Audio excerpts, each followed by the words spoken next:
আমি যেহেতু ফেসবুক করি না, কাজে কি সমালোচনা করছে আমি জানি না।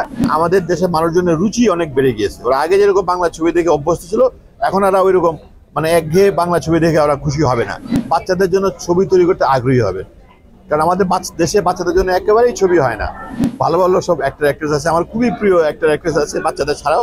আমি তো লেখক, আমার কাজ খুবই সোজা, একটা কাগজ আর একটা কলম নিয়ে জাস্ট লিখে ফেলা। কাজে আমার যেটা ইচ্ছা আমি সেটা লিখে ফেলি, তাই তো। কিন্তু যখন নাকি সেটাকে সিনেমা বানাতে হয়, তখন বেচারা ডিরেক্টর প্রডিউসার ওদের কথা চিন্তা করেন, ওদের কি সর্বনাশটা হয়, তাই তো। সব কিছু অ্যারেঞ্জ করতে হয়। এই যে বাচ্চারা আছে আমার পাশে, এরা অ্যাক্টর অ্যাক্ট্রেস, ওদেরকে জোগাড় করতে হয়। আর স্পেশালি এই সিনেমাটা তৈরি করার সময় করোনা এসে ধাক্কা দিল।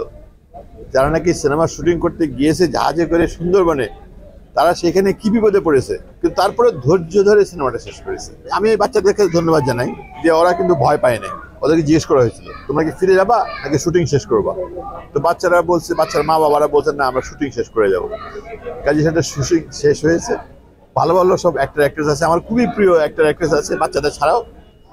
তারপরে এটা শেষ করার পরে এর আগেই অবশ্য আমাদের ডিরেক্টর যিনি, উনি আমাকে বললেন যে স্যার আপনি একটা গান লিখে দেন।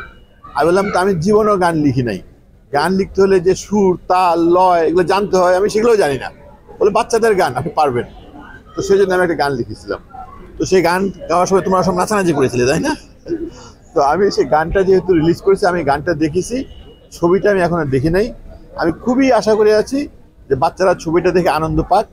তাহলে দুটো লাভ হবে, এক প্রথমত বাচ্চারা আনন্দ পাবে, আর দ্বিতীয়ত ভবিষ্যতে বাংলাদেশ অন্য যারা ডিরেক্টর আছেন, যারা লেখক আছেন, তারাও বাচ্চাদের জন্য ছবি তৈরি করতে আগ্রহী হবে। কারণ আমাদের দেশে বাচ্চাদের জন্য একেবারেই ছবি হয় না।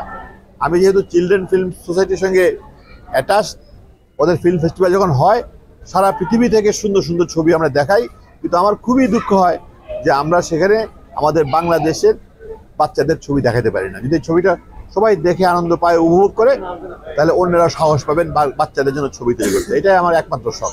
আমার গল্পই একমাত্র ইস্যু হয়, অবশ্যই আমি সাহায্য করবো গল্প দিয়ে, তাই তো। কিন্তু শুধু গল্পটা তো ইস্যু না, কারণ অনেক ভালো গল্প দিয়ে অনেক ভালো ছবি তৈরি করার পরও সেটা দর্শকরা যেহেতু দেখে নাই, সেজন্য চলচ্চিত্র ওরা তৈরি করতে সাহস পায় না আসলে। কাজেই সরকারেরও সাহায্য করতে হবে, তাই না, সো দ্যাট যিনি ছবি তৈরি করছেন তার জন্য খুব বেশি সমস্যা না হয়, ছবিটা সুন্দর করে তৈরি করতে পারেন। আমি নিজে তো খুব বুঝি না, কিন্তু আমার সঙ্গে যোগাযোগ করেছিল কয়েকজন। আমি ঠিক জানি না জিনিসটা কি, কিন্তু যেহেতু ইয়াং ছেলেমেয়েরা যোগাযোগ করেছিল, আমি ওদেরকে আমার 3টা স্টোরি দিয়েছি আসলে, সায়েন্স ফিকশন, ভূতের স্টোরি। ওরা বলছে ওটিটির জন্য বানাবে।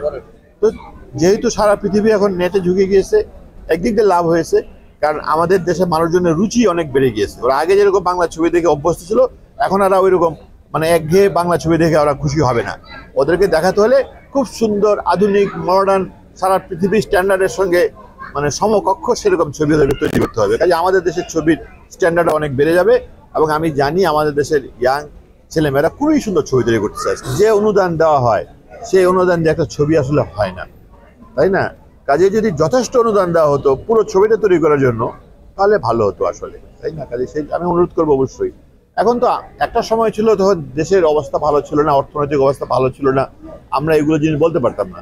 এখন তো দেশের অনেক উন্নতি হয়েছে, দেশে অনেক কিছু হচ্ছে। কাজেই ওই সংস্কৃতি, কালচার, ছবি, নাটক, থিয়েটার, এগুলো জায়গায় তো আসলে সরকারের একটু ইনভেস্টমেন্ট করা দরকার। কারণ সংস্কৃতিটা যদি বেঁচে থাকে, তাহলে দেশটার মানুষজন বেঁচে থাকবে এবং দেশটা অনেক সুন্দরভাবে আগাবে। আমি যেহেতু ফেসবুক করি না, কাজে কি সমালোচনা করছে আমি জানি না। সমালোচনা করতেই পারে, আমি কখনোই গীতিকার ছিলাম না এবং কখনোই গীতিকার হতে পারবো না। কাজেই আমি কারোর সঙ্গে কোনো প্রতিযোগিতায় নাই। আমাকে যেহেতু ডিরেক্টর অনুরোধ করেছিলেন, আমি সেই জন্য গানটা লিখেছিলাম।